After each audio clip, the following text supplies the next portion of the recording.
Allez, on va voir la fiche 2, toujours pour la catégorie C. Donc, question 1. Vous chargez du sable, vous voulez connaître la charge maximale autorisée par essieu. Vous pouvez la trouver sur la plaque de tare et de surface. Vrai ou faux? Donc la réponse, c'est faux. Pour la trouver, on devra regarder la plaque constructeur. Question 2.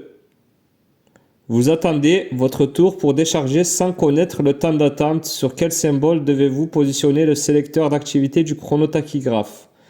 Donc la réponse, ça sera autre tâche. On peut rajouter marteau ou sinon le symbole des deux marteaux croisés. Question 3. Certains éléments de la chaîne cinématique nécessitent d'être vidangés ou graissés. Question 4. Vous conduisez un camion neuf de 19 tonnes de PTAC. À quelle vitesse êtes-vous limité en agglomération sur une portion de route relevée à 70 km/h? Donc, sachez que pour le transport de marchandises, en agglomération, on ne peut pas dépasser les 50 km/h. Donc, la réponse est 50 km/h. Parfois, c'est dur en conduite. On voit le panneau 70, mais il faudra rouler à 50.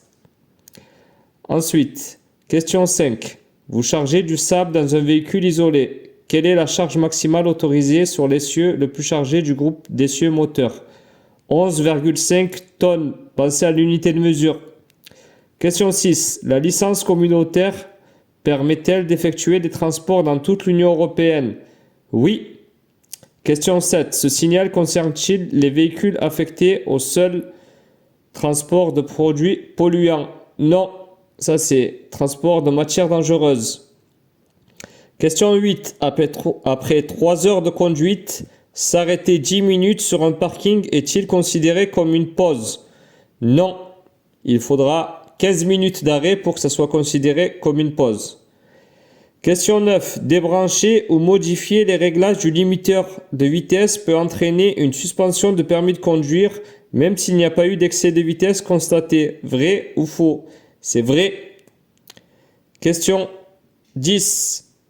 Le constat amiable d'accident peut-il constituer une preuve de responsabilité? Oui.